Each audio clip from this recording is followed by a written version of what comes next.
아버지 하나님, 은혜와 사랑에 감사와 찬송과 영광을 돌립니다.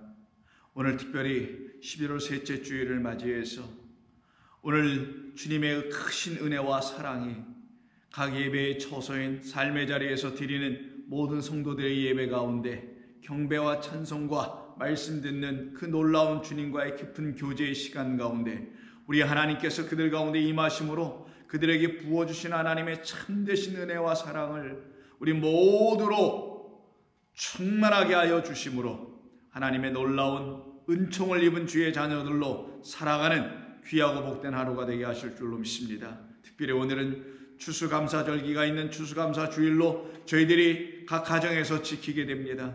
주님의 특별하신 은총 아래서 지난 한 해 동안도 복되게 하셨으며 많은 여러 가지 일들이 있었사오나 하나님의 놀라우신 축복과 인도하신 가운데서 평탄하였으며 감사한 삶을 살 수 있도록 축복하신 하나님께 감사드립니다. 우리의 모든 삶 속에서 하나님의 크신 은혜와 사랑과 하나님의 능력을 부어주심으로 말미암아 하나님이 거두시길 원하시는 그 놀라운 추수들이 우리의 삶 가운데 다 열매 맺고 추수된 줄로 믿고 또한 감사드립니다. 가정과 자녀들과 저희들에게 허락하신 모든 생업들을 축복해 주시어서 하나님을 알아가는 그 귀한 삶의 여정 가운데 필요한 모든 것들을 공급해 주시는 주의 은총의 손길을 날마다 체험하며 살아갈 수 있도록 도우시고 인도하여 주시옵소서. 오늘도 주시는 말씀을 통하여 주님을 만나기를 소원하며 소원하는 모든 자들에게 성령을 부어주시기를 원하오며 예수님의 이름으로 기도하옵나이다. 아멘. 자, 우리 하나님의 말씀 나누겠습니다. 로마서 8장 28절로 30절에 있는 말씀입니다. 로마서 8장 28절로 30절의 말씀입니다. 우리 찾으셨으면 함께 이 말씀을 봉독하도록 하겠습니다. 우리가 알거니와 하나님을 사랑하는 자 곧 그의 뜻대로 부르심을 입은 자들에게는 모든 것이 합력하여 선을 이루느니라. 하나님이 미리 아신 자들을 또한 그 아들의 형상을 본받게 하기 위하여 미리 정하셨으니 이는 그로 많은 형제 중에서 맏아들이 되게 하려 하심이니라. 또 미리 정하신 그들을 또한 부르시고 부르신 그들을 또한 의롭다 하시고 의롭다 하신 그들을 또한 영화롭게 하셨느니라. 아멘. 오늘도 하나님께서는 이 말씀을 통해서 저와 여러분들을 사랑하신다는 음성을 각각 이 말씀을 듣고 나누는 모든 성도들 여러분들 위에 들려주실 줄로 믿습니다. 하나님이 우리를 지극히 사랑하신다는 사실을 알고 살아가는 삶을 복된 삶이라고 하는 것입니다. 이 세상에 많은 사람들이 저마다 복에 대해서 논하고 복에 대해서 정의를 내리고 있어서 그 복이 이런 것이니 저런 것이니 하며 그 복을 받았다 하고 또 복을 받지 못했다고 하며 그 복을 받기 위해서 추구하는 삶을 저마다 살아가고 있으나 우리 하나님의 백성인 성도들에게는 하나님께서 주시는 참된 복인 하나님의 사랑을 입은 자들, 그래서 하나님을 사랑으로 알게 된 자들, 그래서 그 사랑이 이제 우리 안에 가득해져 있는, 그러므로 말미암아 형제를 서로 사랑할 수 있는 자들로 완전히 우리의 삶이 바뀌어져서 이 땅에서 살 때, 즉 하나님을 알지 못하는 그 땅에 속해 있을 때는 그 하나님의 사랑이 무엇인지 몰라서 사랑을 찾아 사랑을 달라 그렇게 요구하는 사람들에 불과했었으나 이제 그 사랑이 무엇인지 아는 사람이 되었을 때에는 그 이후로부터는 그 사랑을 알지 못하는 이 세상의 사람들에게 그 하나님의 사랑, 내게 부어주신 날 구원하신 그 하나님의 사랑을 전하는 사람으로 살아가게 됩니다. 그런데 이 말씀 속에서 바울은 이렇게 말씀을 시작합니다. 우리가 알거니와 라고 시작하네요. 이때 알거니와 라는 그 말, 오이다라는 단어는 그냥 단순히 아는 것이 아니라 깨달았다라는 의미를 담고 있는 차원에서 알았다라는 것이죠. 우리가 이제 깨달아서 알게 되었으니 무엇을? 하나님을 사랑하는 자 되었음을 알게 되었으니 이런 말이거든요. 그러면 우리가 처음부터 하나님을 사랑했다라는 말인가요? 그렇지 않죠. 우리는 하나님을 알지도 못한 사람들이었는데 어찌 그를 또 사랑할 수는 있겠어요? 뭘 본 적이 있어야 또 아는 바가 있어야, 즉 내게 무엇을 좀 잘 해주셨는지, 뭐 나를 위해서 뭘 좋은 일을 하셨는지, 아니면 그래 나를 좀 사랑하셨다라든지 이런 것을 알게 해주시는 그 하나님을 좀 알기라도, 만나본 적이라도 본 적이라도 있어야만이 하나님을 사랑할 수 있을 터인데, 아시다시피 우리는 본래 하나님을 알지도 못한 사람들, 본 적도 없던 사람들, 만나보기는 아예 해보지도 못했던 그런 우리의 옛적 모습을 갖고 있었던 사람들 아니었습니까? 그런데 어느 날 우리에게 이런 일이 이루어지네요. 어떤 일이요? 하나님을 알게 됨으로 하나님을 사랑하는 자가 되네요. 그럼 우리는 처음부터 하나님을 사랑했나요? 그렇지 못합니다. 우리는 처음부터 하나님을 사랑한 적이 없습니다. 이유는 뭘까요? 우리 가운데 하나님을 알게 하는 당신의 영이 처음부터는 있지 않았거든요. 아니, 본래 성경적 의미로 표현한다면 우리 안에 다 넣어주신 것이 있었습니다. 하나님을 알만한 것을 다 우리 안에 넣어주셨었죠. 그걸 말씀이라고도 하고요, 보이는 모든 것들이라고도 하고요, 성령이라고 하는 것입니다. 그런데 이 모든 것을 우리에게 주시고 우리 안에 다 넣어주셨는데 문제는 무엇이었냐? 그걸 알지 못했다라는 것입니다. 그 모든 것을 가지고 하나님을 알아가야 하는데 하나님을 알지 못했어요. 그래서 사실 우리 안에 무엇이 있는지를 모르고 살았냐면, 우리 안에는 하나님의 말씀, 우리 안에는 하나님의 영, 하나님의 진리가 우리 안에 이미 다 넣어주셨다는 사실을 우리는 모르고 그냥 살아갔던 것뿐입니다. 뭐에 이끌려서요? 자기 자신에 이끌려서, 이 세상에 이끌려서, 보이는 것을 추구하면서 거기에 이끌려서, 그걸 갖다 성경은 육의 소욕이다라고 하고 육적 삶이라고 하며 육체의 생각이다라고도 표현하고 있었던 것입니다. 그렇게 이끌려가고 있으니 우리 안에 무엇이 없었다라는 것이에요? 하나님의 영이 계셨는데도 그것을 알 수 있는 바가 없었다라는 거예요. 그럼 진짜 우리 안에 없었던 건 뭐냐? 하나님을 알게 하는 성령이 없었다라는 거예요. 하나님을 알게 하는 많은 것들은 다 넣어주셨는데 그것을 알게 해주고 가르쳐서, 아, 그게 하나님이 이런 분이라는 거야 라고 가르쳐 주실 그 성령, 그 진리의 영, 보혜사 그리스도, 다른 말로 하면 우리 주 예수 그리스도는 한때 우리의 안에 거하지 않으셨다라는 것입니다. 그때는 우리가 그 하나님을 사랑으로 만날 일이 만무했겠죠. 그런데 저와 여러분에게 이 놀라운 일이 벌어졌습니다. 그게 뭐라고요?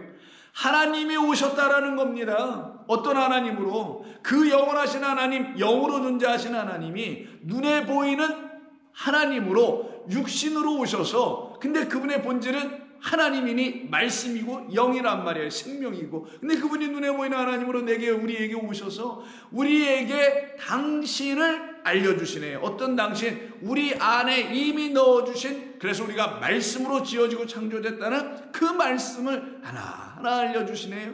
그럼 우리가 어떤 분을 배우겠어요? 그 말씀만 배우는 건가요? 그런 말 그대로 성경 공부의 수준에서 끝나는 거고, 그 말씀을 통하여 영원하신 하나님을 알아가게 되죠. 그때 깨달은 하나님을 우리가 만나게 되면 그 하나님이 나를 사랑하셨다라는 사실을 알게 돼요. 왜? 그가 나를 구원하시려고 당신의 아들을 이 땅에 보내시면서까지, 십자가에서 죽이시면서까지, 버리시면서까지, 그러나 우리를 버리지 않으신 것이었구나라는 걸 깨달아 알게 된 것이죠. 그러니 정리해보면 우리 안에 이미 하나님의 영이, 당신을 알 수 있는 그 영적인 모든 것들이 있었음에도 불구하고, 그리고 또한 우리 눈에 보이는 이 바깥에도 하나님을 알게 하는 모든 지어놓은 창조들이 있었음에도 불구하고 그것이 무엇인지를 알 길이 없는 우리. 왜? 성령만이 우리를 그것으로 가지고 깨달아 하나님을 알게 하실 수 있는 유일한 분인데, 그 성령이 계시지 아니하니 인간의 자기 생각, 자기의 이성, 경험, 수행 이런 등등만을 가지고 알려고 하는 이 세상의 한복판에 어떤 자락에 서로 엮이고 끼어 있었던 우리들이 어떻게 하나님을 알 길이 있었겠냐고요. 그래서 예수님께서 요한복음 5장에 보시면 다음과 같은 말씀으로 세례 요한에 대한 이야기를 하십니다. 너희가 요한에게 사람을 보내매 요한이 진리에 대하여 증언하였다라고 얘기합니다. 요한을 통하여 너희들이 이미 들은 게 있다. 그게 바로 진리에 대한 것이다. 그는 진리는 아니지만 진리에 대하여 그가 얘기했던 것이다. 그런데 너희들이 그 진리를 갖고 있지 못하네. 거기에 대한 이유에 대해서는 37절 이하에서 말씀하시기를 또한 나를 보내신 아버지께서 친히 나를 위하여 증언하셨느니라. 너희는 아무 때에도 그 음성을 듣지 못하였고 그 형상을 보지 못하였으며 라고 하며 음성과 형상을 대해서 말씀하십니다. 오늘 본문의 29절에 뭐라고 되어 있냐면 그 아들의 형상을 따라 형상 때문에라는 말씀이 나와요. 그걸 기억해 놓으시고 그 음성을 듣지 못하였으며 그 형상을 보지 못하였으며 그 말씀이 음성도 안 들려 하나님의 형상도 안 보여 그리고 그 말씀이 세 번째는 말씀이 너희 속에 거하지 아니하니 이는 그가 보내신 일을 그 이유 때문에 믿지 못하게 되는 것이다. 어떤 이유요? 그 음성도 못 들었기 때문에 그를 그리스도 그 하나님의 형상으로 오신 당신의 아들 지금 이 말씀하시는 우리 주님을 통하여 주님이 하나님의 형상이니까 하나님을 알지 보지 못하고 있으니 너희들 안에 결국은 진리의 말이 없기 때문에 나를 믿지 아니하고 있는 것이다. 너희가 성경에서 영생을 얻는 줄 생각하고 성경을 연구하거니와 성경이 곧 내게 대하여 증언하는 것이니라 분명히 말씀하시면서 그러나 너희가 영생을 얻기 위해 내게 오기를 원하지 아니하는도다. 영생은 그의 죽으심과 그의 핏값으로 말미암아 즉 그의 은혜의 사랑의 결과로 말미암아 내게 주시는 하나님의 선물이 하나님의 영적 생명인 그 생명 주시는 것인데 그것을 얻으려면 그에게 가야 되는데 오지 않는구나 라는 뜻이에요. 나는 사람에게서 영광을 취하지 아니하는도다. 다만 하나님을 사랑하는 것이 너희 속에 없음을 알았노라. 이렇게 말씀하시네요. 하나님을 사랑하는 것이 그들에게 있지 아니하다라는 거예요. 왜? 뭐가 없기 때문에.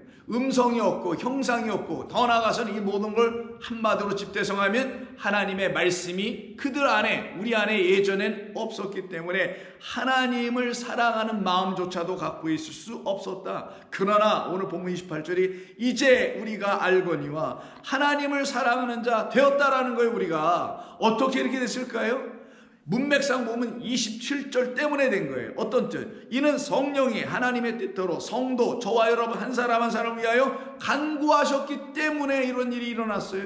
그가 간구하시니 성령만이 우리의 깊은 하나님의 그 깊은 것까지 통달 깨달아요. 바라보아 그것이 무엇인지 우리에게 가르쳐 주실 수 있는 유일한 영이신데 그가 우리 각 사람을 위하여 어떤 사람?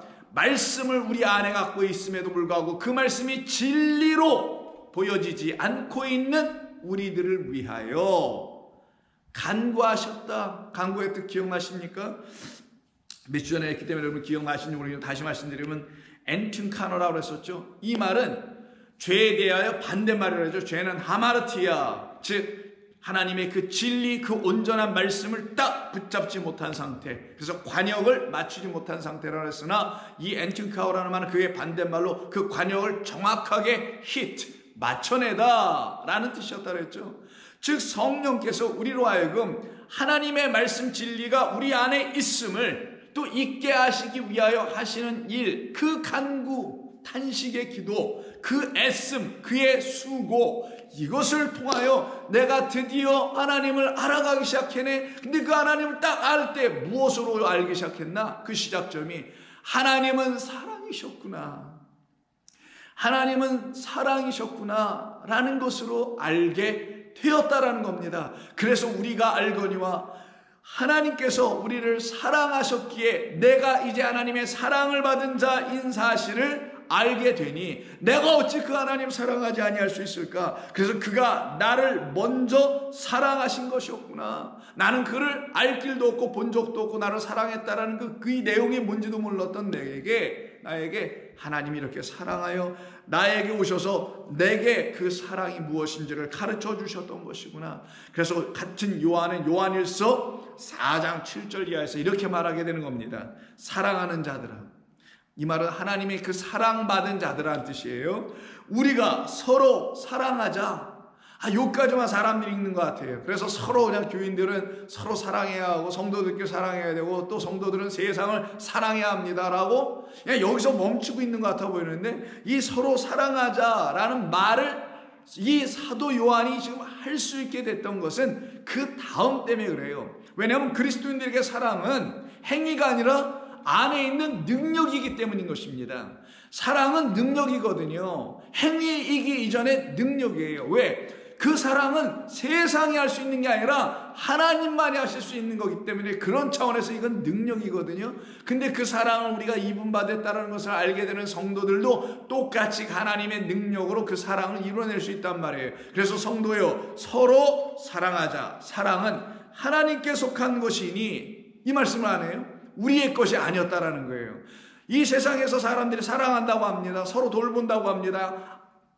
서로 아끼며 살피며 사랑하며 도우며 긍휼을 베풀며 자비를 베푼다고 하는 그 모든 것을 사랑이라 하는데, 그 사랑은 하나님 말씀하신 사랑이 지금 아니라는 거거든요. 그런 사랑은 우리에게 속한 것이나 하나님께 속한 사랑은 따로 있다라는 겁니다. 어떤 사랑 들어볼까요? 사랑은 하나님께 속한 것이니 그러므로 사랑하는 자마다 하나님으로부터 나서, 그러면 만약에 이 세상의 정도의 그 사랑을 가지고 사는 사람들이 이 세상 모든 사람들인데 서로 돕고 사랑하고 자녀 사랑하고 부부 서로 사랑하고 살아가는 그 모든 것이 진짜 여기 성경 하나님의 말씀하신 이 말씀 안에서 그 사랑과 같은 사랑이라면 그들 모두, 예수는 믿지 않아도 그들 모두도 그럼 똑같이 하나님으로부터 낫다고 말해야 되겠네요.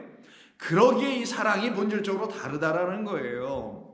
하나님으로부터 난 사람들이 갖게 되는 사랑, 더 나아가서 그 사랑으로 낳기 때문에 하나님부터 나아진 바, 다시 태어난 바, 다시 거듭난 그 사람들만이 어떻게 되냐? 하나님을 알고, 자, 사랑은 하나님께 속한 것이니 사랑하는 자마다 하나님부터 나와서 하나님을 알고, 사랑하지 아니하는 자는 하나님을 알지 못하나니. 이 세상에 사랑 모르는 사람이 어디 있겠어요? 다 사랑한다죠. 유행가의 99%는 사랑이라면서요. 노래가 다 사랑을 안다라는 건데, 사랑하지 아니한 자는 하나님 알지 못한다고 하네. 세상 사랑 안다고 하는데 그럼 그들은 왜 하나님을 알지 못하나요? 알아야 되는데.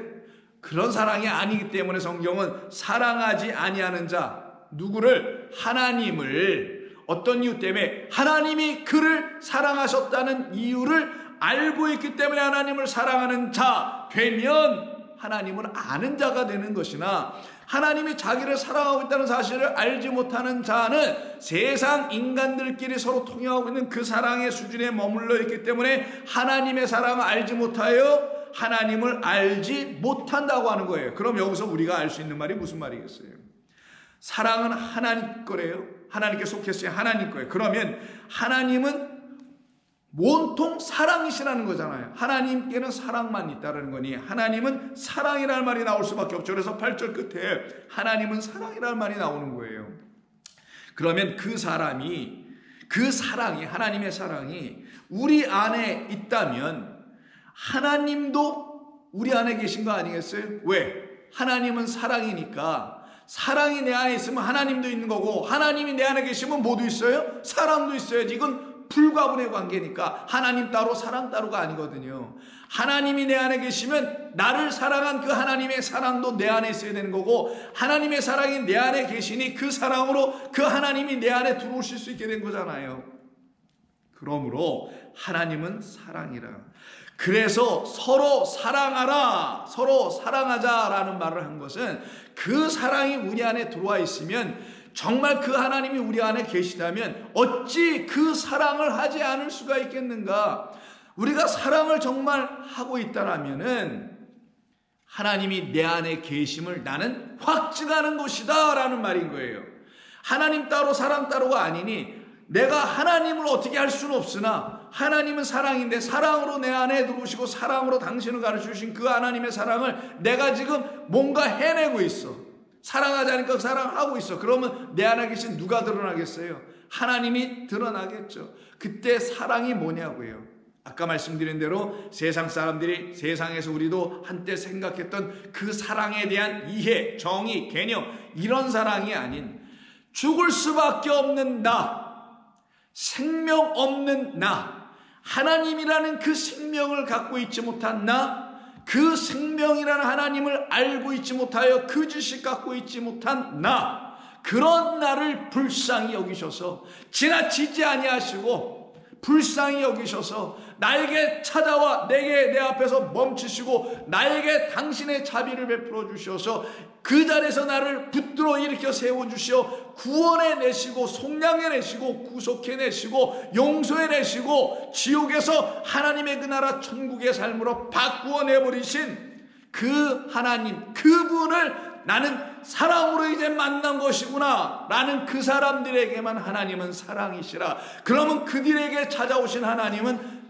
우리가 세상에서 말하는 그런 행위적 사랑이 아니요, 나를 영원한 사망에서 영원한 생명으로 옮겨버리게 하신 내 안에, 그래서 하나님의 진리의 말씀을 완전히 풍성하게 채워버려 주신, 그래서 그 말씀이 성령이 되어 거룩한 말씀이라는 그 영이 되어 육이 아닌 영이 되어, 육은 세상의 것으로 또 쫓아가나 성령, 내 배에서 생수가 흘러넘친다는 그 성령 진리의 말씀이 되어 하늘로 살아가게 만드는 일을 이루셨으니 이 어찌 놀랍고 감사한 일이 아니겠는가. 그러니 내가 어찌 그 사랑, 그 진리의 말씀을 내 안에 풍성히 주셨는데 내 밖으로 흘러넘치게 하는 그 서로 사랑하자, 이웃을 사랑하자라는 그 일을 내가 어찌 감당하지 못하는 자가 되겠는가. 여러분, 지난 한 해를 생각해 보세요. 오늘 추수감사 주일인데 우리가 모여서 예배를 드리지 못하지만 여러분의 가정에서 지금 추수감사 이 주일과 절기를 이번 주에 맞이하게 되는데, 지난 한 해 동안 여러분의 삶 가운데 부어신 한량없는 은혜가 무엇인지를 잠시 한번 생각해 보시라고요. 이 어려운 시대를 만나서, 혼란의 시대를 만나서 여러 가지 많은 일들이 있었음에도 불구하고 하나님의 은혜로 이렇게 살려내시고 이루어내시고 붙잡아 주시는 이 놀라운 하나님의 사랑의 이야기가 여러분들 안에 어떤 열매를 맺어냈냐고요.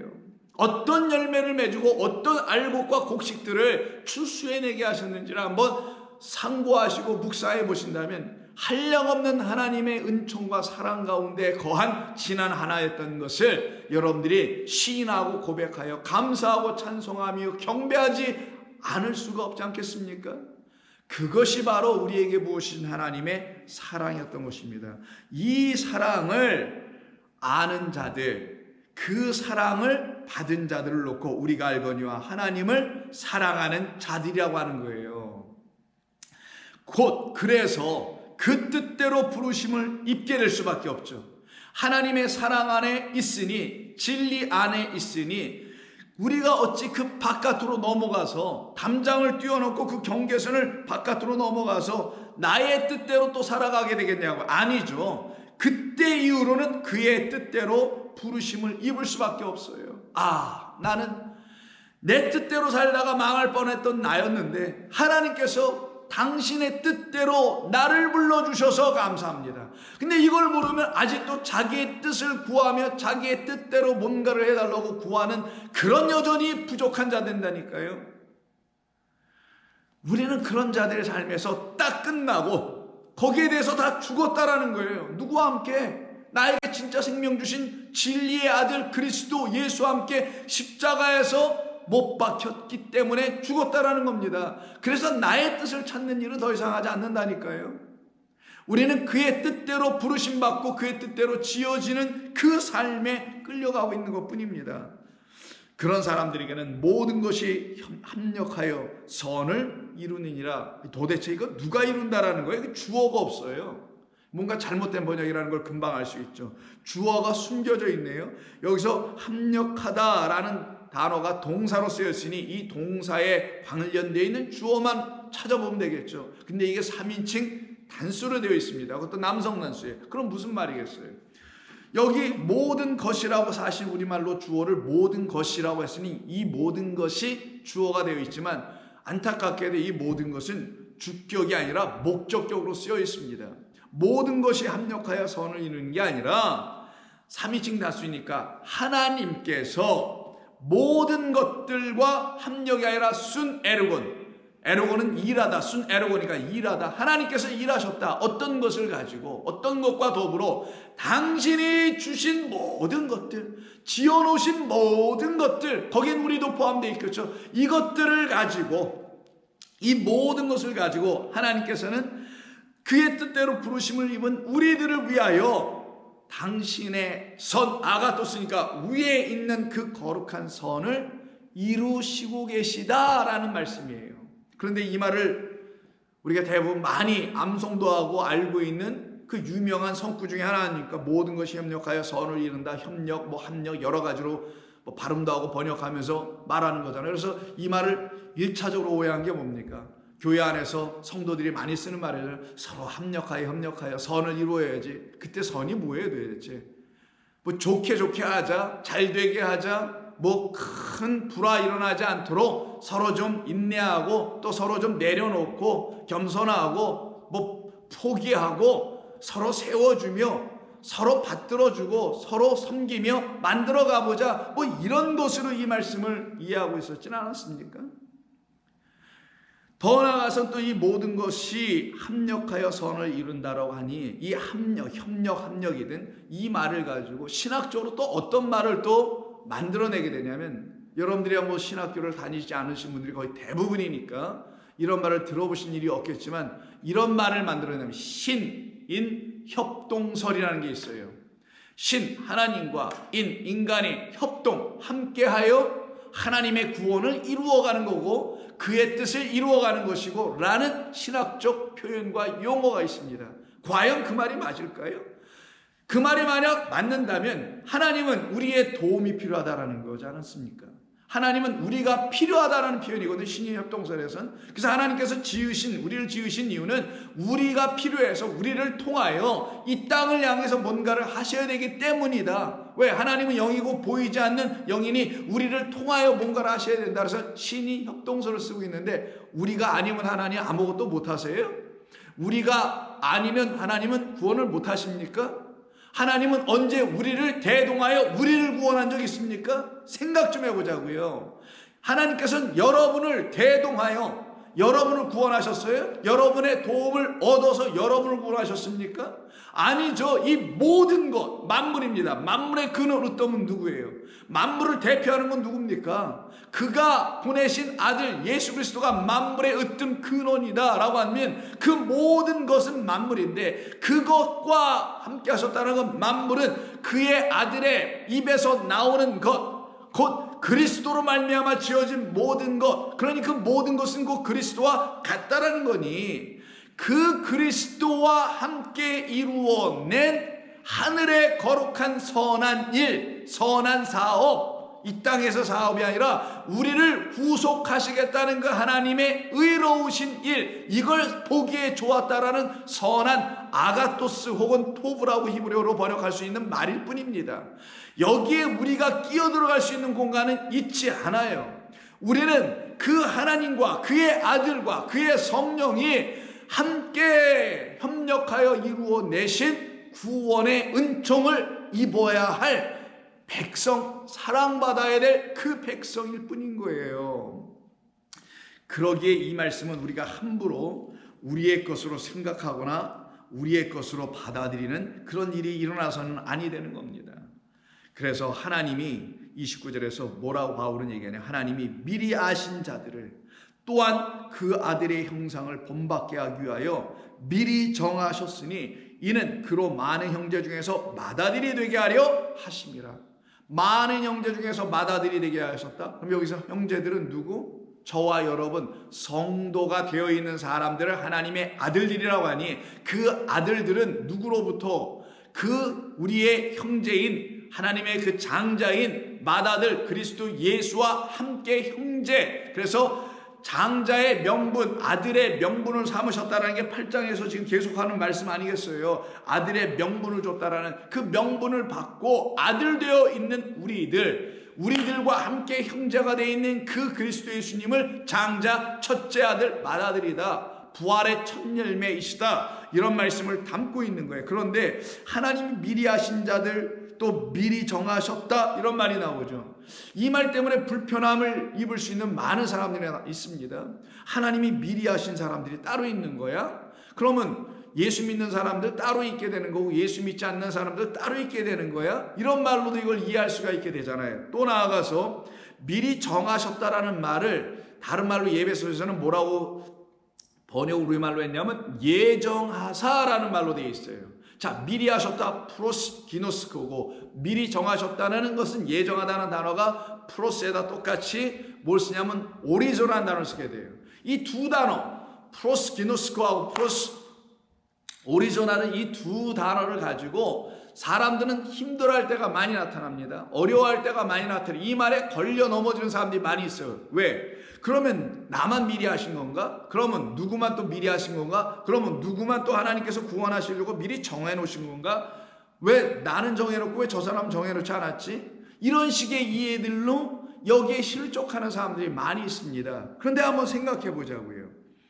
여기 지금 아셨다라는 29절에 미리 아셨다 할 때 알다가 우리 하나님께서 우리를 아는 거예요. 근데 안다는 말은 사랑과 같다라는 야다라는 단어에서 왔다는 사실을 여러분 아신다면은 그 야다를 히브리어를 헬라어로 번역한 것이 기노스인걸 뿐인 것이고, 아는 건 뭐예요?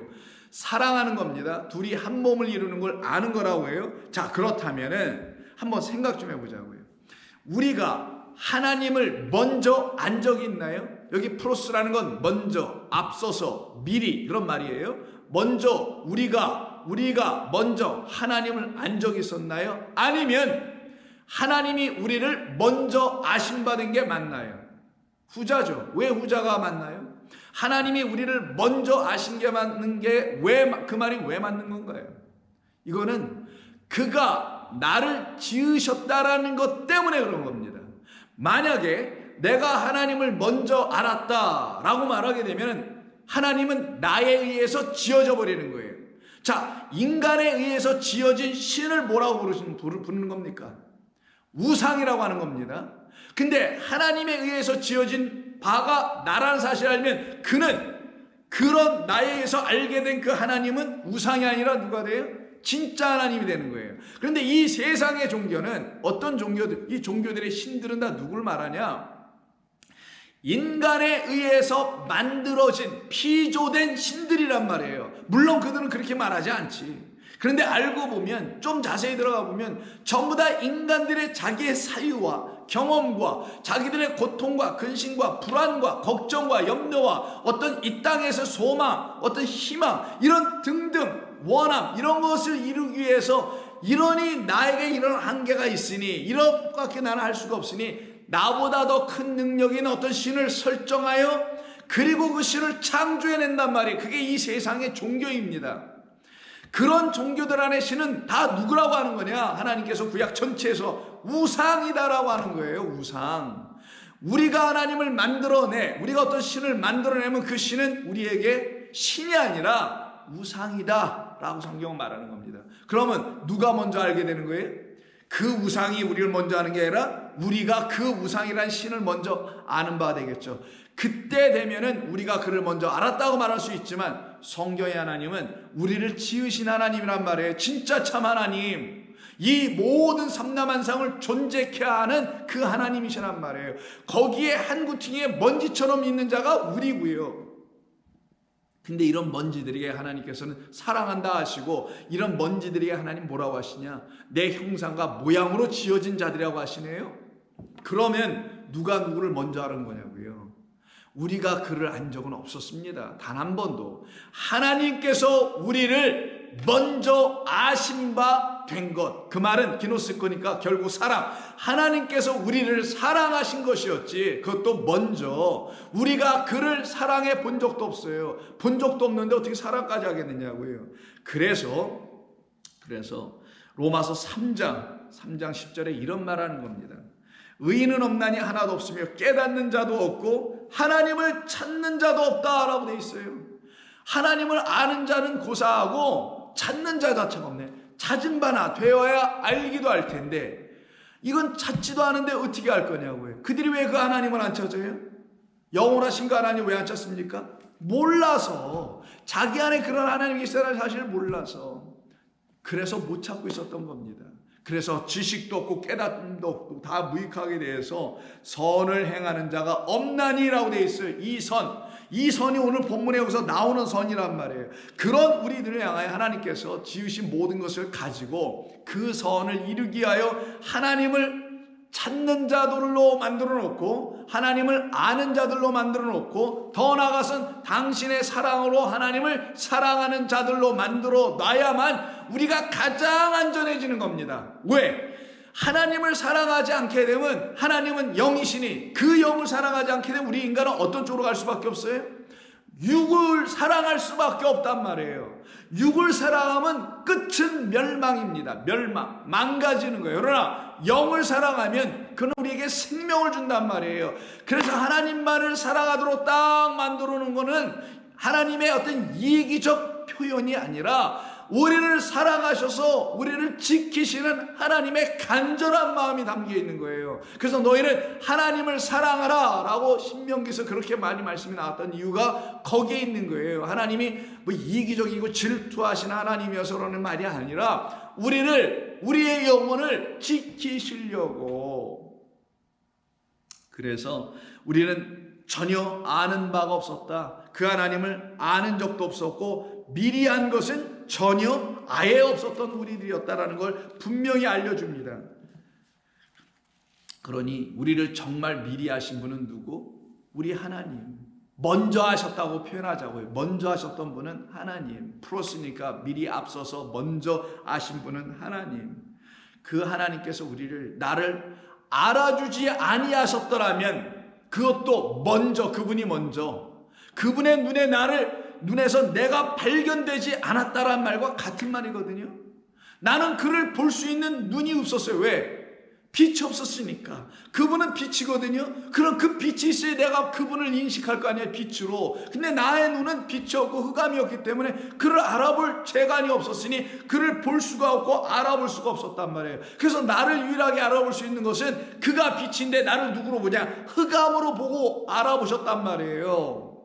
그리고 내게 당신의 그 빛을 내 눈에 넣어주셔서 그래서 비로소 우리가 눈을 뜨게 된 자 되니 하나님을 알아보는 자 되게 되니 그가 영이시니 영을 찾는 자가 될 거 아니겠냐고. 이게 우리 안에서 일어나게 하신 하나님의 일하심이라는 겁니다.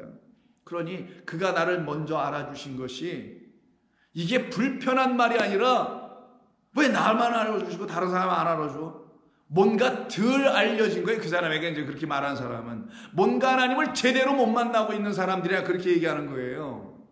이 세상은 모두 뭐라고 하니까 로마 3장이 지금 좀 전에 하나님을 아는 자는 하나도 없고 찾는 자는 하나도 없다. 아무도 없는데 하나님께서 은혜를 당신의 사랑을 누군가에게 주신단 말이에요.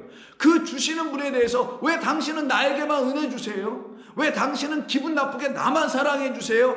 라고 강단 있게 말할 수 있는 사람이 과연 있냐고요. 그 사랑이 뭔지를 알았다면 그 사랑은 사망, 죽음, 영원한 먼지 그 존재도 아닌 그 상태에 있는 나를 더 이상 먼지나 사망이나 흑암이나 어둠이나 생명 없는 자 육으로 끝나고 묻히고 그냥 썩은 뼈다구나 되게 하는 그런 존재가 아니라 생명, 영원한 것으로 바꿔주시는 하나님이라는 사실을 알겠다면 그가 어찌 왜 하나님 나만 사랑해줘요? 왜 나만 미리 알았어요? 이렇게 말할 수 있냐고요. 그 미리 알았다는 말이 정말 걸림돌이 되는 사람들은 나를 미리 알았다는 얘기인데 그 자신을 그럼 그분이 한번 생각해 보자고요. 왜 하나님 나만 사랑해줘? 왜 나에게만 은총 주고 왜 나에게만 은혜 줘요? 라고 얘기할 수 없습니다. 절대로. 나 같은 죄인을 어떻게 하나님이 용서해 주시고 나 같은 죄인을 어찌 사랑해 주실 수 있습니까? 내가 무엇이라고 나 같은 자에게 하나님 지나가시다가 멈추시고 나를 거기서 만나시고 나에게 은혜를 주실 수가 있겠습니까? 나를 먼저 하신 분은 그러니 당신이셔야만 했고 지금도 당신이어만 하시며 영원토록 당신 외에는 나를 먼저 아실 수 있는 분은 없습니다. 나는 당신이 누군지도 알지도 못하였고 더 나아가서 내 자신이 누군지도 모르고 천방지축 살아왔던 그런 인간이었었습니다. 그런 나에게 우리 주님은 찾아오셨네요 라고 고백하는 것이 온전한 하나님의 그 사랑 안에 있는 그래서 온전해진 성도의 고백이어야 되는 거 아닙니까? 왜 누구는 안 됐니? 이것을 지금 따질 계제나 결혈이나 그런 이유가, 타당한 이유가 자기 안에 있습니까? 과연 없습니다. 하나님은 우리를 그렇게 만드시지 않았어요. 우리를 하나님은 그렇게 찾아오신 적이 없습니다. 그래서 같은 로마서의 11장에 바울은 이스라엘 백성들, 자기 동포들입니다. 고륙 지친들을 놓고, 유대인들을 놓고, 왜 유대인들은 구원이 이렇게 안 되지? 왜 그들은 하나님께 버리신 것만 같지? 왜 이방인들에게는 하나님의 놀라운 은혜의 역사가 흘러 넘치고 그들에게는 복음이 전파되고 그러지? 참 이상하도다. 그래서 바울은 그것을 고민하게 되는 거예요. 그 고민 끝에 바울은 하나의 답을 얻습니다. 그게 뭐예요? 오늘 이미 8장에서 말하고 있는 미리 아신 바, 이 말에서 이미 답을 다 갖고 있는 거예요. 바울은 그가 이미 정하신 바가 있기 때문에, 이게 한마디로 말하면 뭡니까? 하나님의 무엇? 주권이라고 하는 거예요. 이 하나님의 주권이 싫어서 사실은 사람들이 왜 나만 해야 돼요? 왜 기독교에만 해야 돼요? 왜 예수만 해야 돼요? 이런 말을 할 수밖에 없게 되는 거예요. 하나님의 주권은, 나 개인의 주권은 완전히 거기서 끝나는 걸 말하는 겁니다. 하나님만이 나를 주관하시고, 하나님만이 이 세상을 주관하시고, 하나님만이 이 모든 창조의 질서를 움직이실 수 있는 유일한 분이라는 것을 주권의 하나님이라고 하는 거예요. 그 주권, 하나님의 주권을 깨달아 알게 된 그때야 되어서야 사람 비로소 알게 되는 겁니다. 무엇을? 이렇게, 이것을.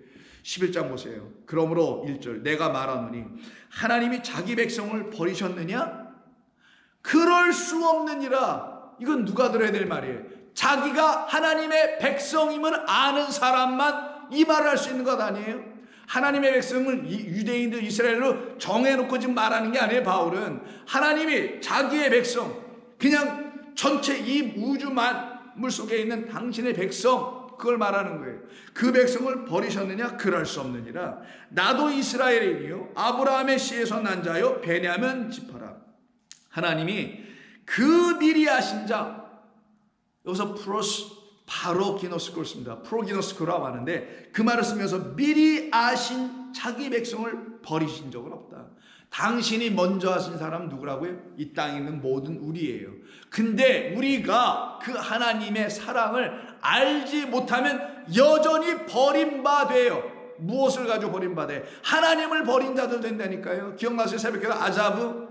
우리가 하나님을 버린 거지 하나님 우리를 버리신 적은 없다니까요. 그래서 하나님 우리에게서 늘 버려진 바 된 자, 그것을 알려주려고 십자가에서 누구를 버리세요?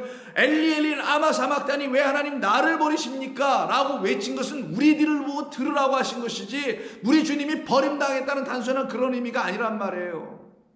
그 하나님은 이렇게 우리에게서 버림받았다라는 사실. 그러나 하나님이 미리 하신 자기 백성을 버리지 아자부 아니하셨다. 한 번도 버린 적이 없다. 먼저 알고 계시고 먼저 우리를 보셨고 먼저 우리를 사랑하셨으니 너희가 성경이 엘리야를 가리켜 말한 것을 알지 못하느냐? 그가 이스라엘 하나님께 고발하되 주여 그들이 주의 선지자들을 죽였으며 주의 제단들을 헐어버렸고 나만 남았는데 내 목숨도 찼나이다 하니 그에게 하나님이 무슨 대답을 주셨느냐? 열왕기상을 읽어보란 얘기 아니겠어요? 그러니까 이 말이. 그러면서 바울은 4절에서 그때 하나님께서 그 엘리야에게 왜 나만이에요? 왜 전부 다 죽습니까? 왜 하나님께 사람들이 돌아오지 않고 거짓 선지자들 말만 들읍니까? 라고 말하고 있는 그 엘리야에게 말씀해 주시는 것이 바로 그 유명한 열왕기상 19장 18절인데 그걸 로마서 11장 4절에서 이렇게 말해 줍니다. 내가, 하나님 이렇게 말씀하세요. 엘리야에게 내가 나를 위하여, 너를 위한 게 아니다 라는 거예요. 엘리야야, 너를 위한 게 아니야. 나를 위하여. 우리 한 사람 한 사람을 그러는 거예요. 내가 너를 위하여 한 게 아니야. 나를 위한 거야. 하나님께서 이렇게 말씀하시는 거예요. 당신을 위하여. 왜 이런 말씀일까요? 궁극적으로는 우리를 위한 거예요. 근데 우리와 하나님이 다른가요? 아니죠. 깨달아 알게 되면 하나님이 곧 나구나, 내가 곧 하나님이구나. 왜? 내 안에 하나님이 내 안에 계시면 둘이 둘로 나눠지고 하나가 된 거니 내가 하나님이라 말하는 게 뭐가 불편하냐고 여러분. 그 말이 고백이 안 되는 게 문제인 거지 지금. 여러분 하나님이 안 되면 안 되는 거예요. 말씀이라는 하나님. 그때 비로소 하나님이 여러분 안에 계신 거거든요. 그러니 하나님 뭐라고 해요? 내가 나를 위하여, 곧 나를 위한다는, 당신을 위한다는 건 우리를 위하여. 당신을 위한다는 또 다른 말이 또 있어요. 의미가 당신이 당신에게 맹세해 놓으셨으니까 맹세한 그 자신을 위해서 그 맹세를 지키기 위하여, 이런 말이에요. 나를 위하여 바알에게 무릎을 꿇지 아니한 사람 7,000명을 남겨두었다. 내가 버렸더냐? 나를 내가 버렸더니 아니다. 나는 남겨두었다.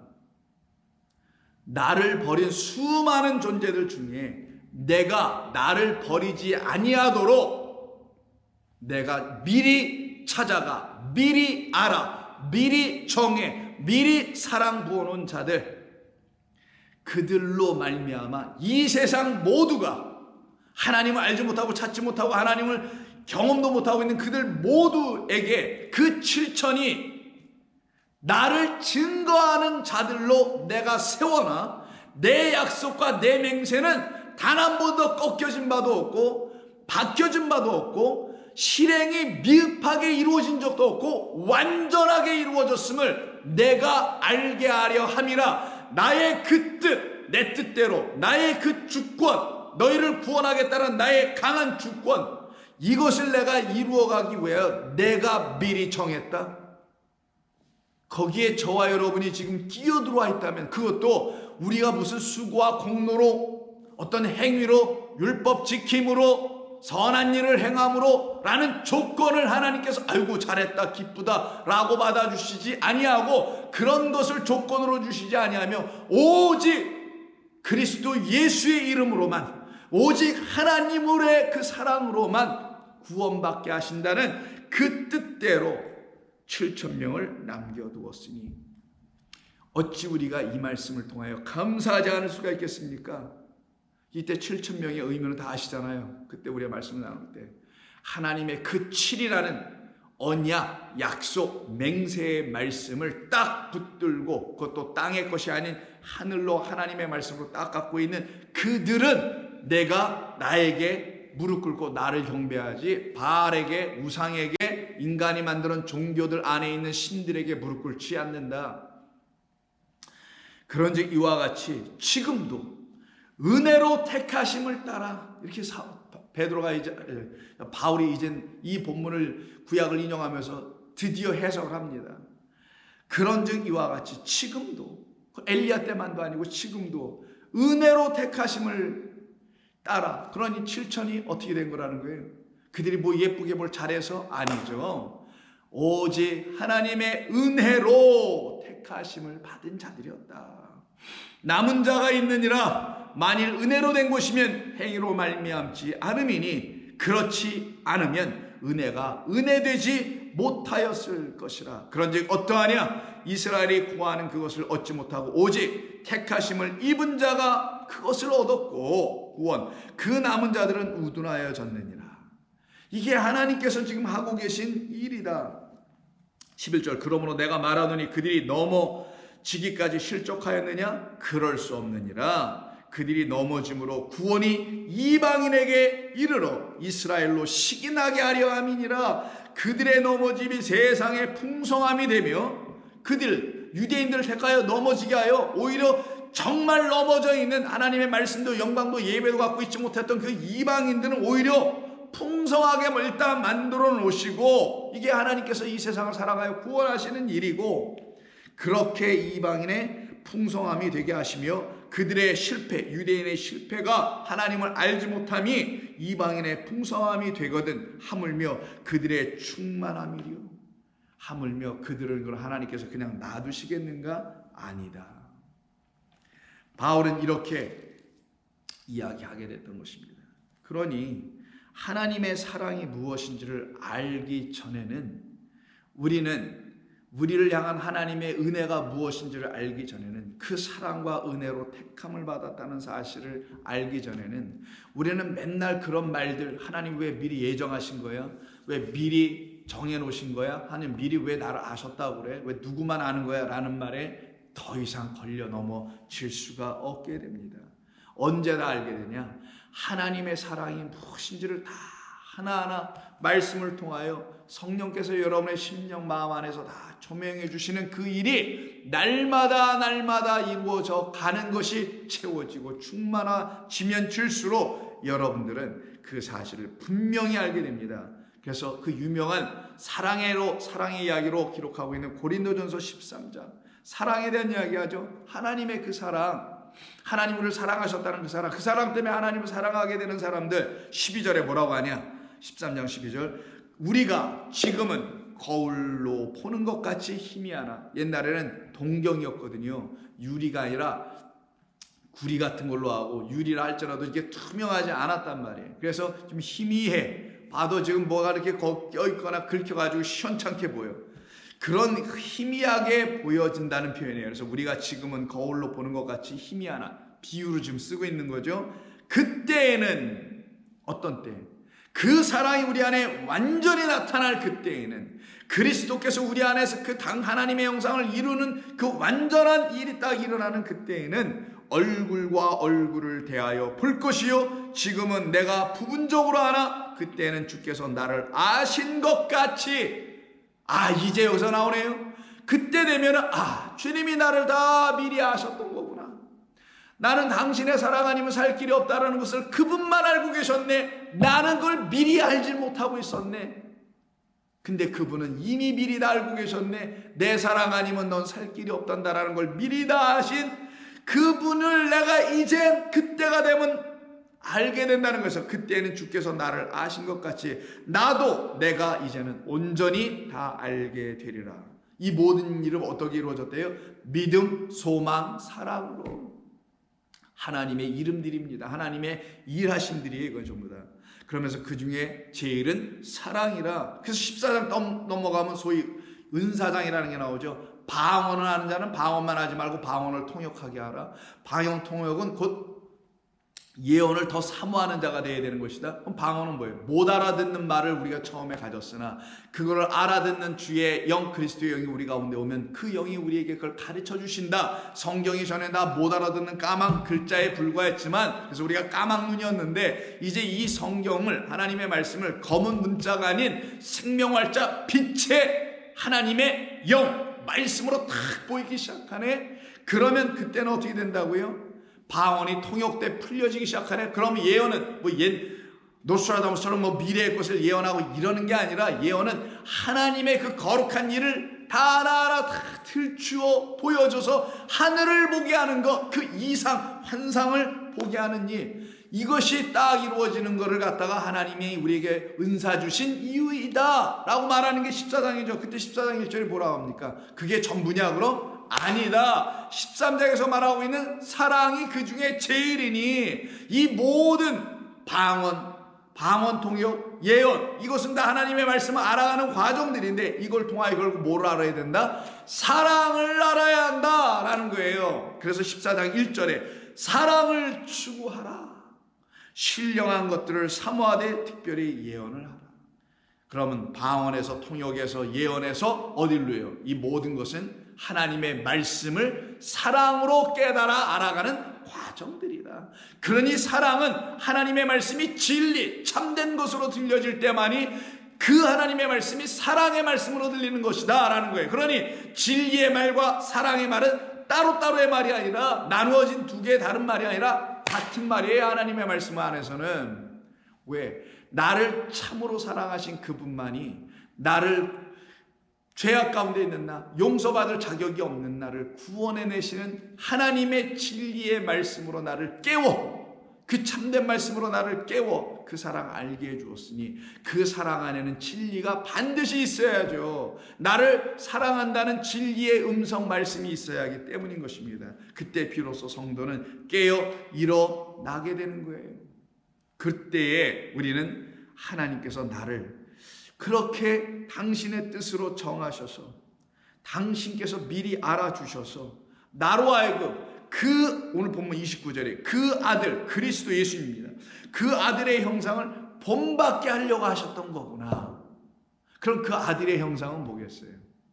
그 아들은 하나님의 형상으로 오신 분, 하나님을 들춰내기 위해서 이 땅에 오신 분, 보이는 것으로 오신 거라는 거죠, 형상은. 근데 안으로 뭘 갖고 오세요? 말씀을 갖고 왔단 말이에요. 진리를. 그래서 내 말이 너희 안에 있지 아니하다라고 아까 얘기했지 않습니까? 요한복음 5장에서. 근데 그 형상을 이루게 하려 합니다라고 하는 그 말을 뒤집어 버리는 거죠. 내 말이 너희 안에 있게 하게 하겠다. 누구로? 내 아들의 형상으로.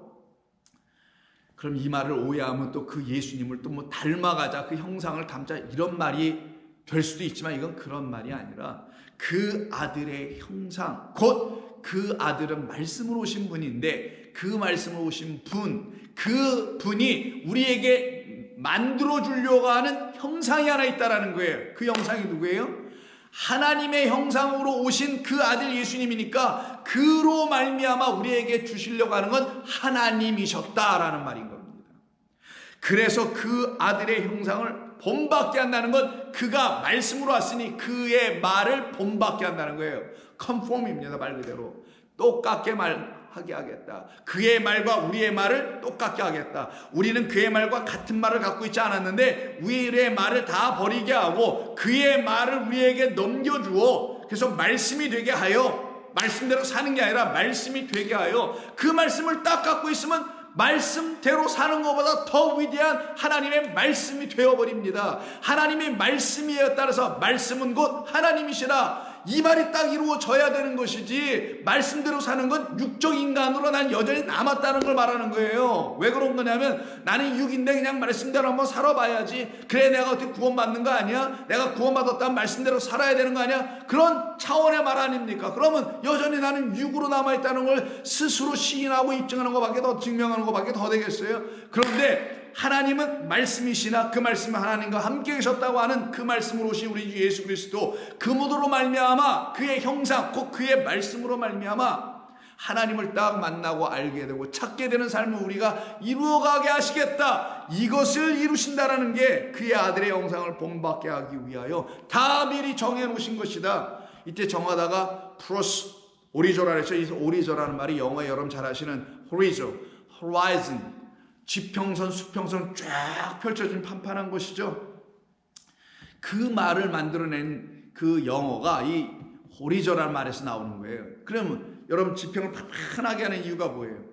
건물을 세우기함 아닙니까? 여러분 건물을 질 때 뭐 삐뚤둥 아무나 땅에다 막 짓습니까? 아니죠. 기초공사부터 하잖아요. 돌 다 건져내고 단단하게 만들어 놓은 다음에 판판하게 한 다음에 시멘트나 이런 걸로 해서, 옛날에 뭐 주춧돌 큰 돌 갖다 심어놓고 했죠. 다 판판하게 수평 잡고, 즉 판판하게 오리조 하게 하고, 그래서 오리조란 뜻이 세우다, 건축하다, 계획하다라는 거예요. 하나님이 미리 다 계획하셨다. 이 창조의 모든 것 안에는 하나님의 구원의 일들이 다 미리 계획되어 들어가 있다. 그러니 이 창조는 구원을 들춰내기 위한 하나님의 지어진 눈에 보이는 것들이다 라는 뜻을 갖고 있는 것입니다. 그래서 하나님의 형상을 본받게 하려 하는 것이다. 하나님은 우리에게 지금도, 저와 여러분들에게 이와 같은 당신의 사랑과 은혜를 부어주셔서 당신이 원하시는 그 모든 선한 것, 당신의 아들의 그 형상으로 우리가 다시 다 지어지게 하시는 그것, 그래서 하늘로 지어지고 그의 말씀이 되게 하시는 것, 이 일을 위하여 지금도 하나님은 일하신다. 누구와? 우리와가 아니라 당신의 아들 그 말씀으로 일하신다라는 거예요. 그게 모든 겁니다. 왜? 이 모든 것은 하나님의 말씀들이잖아요.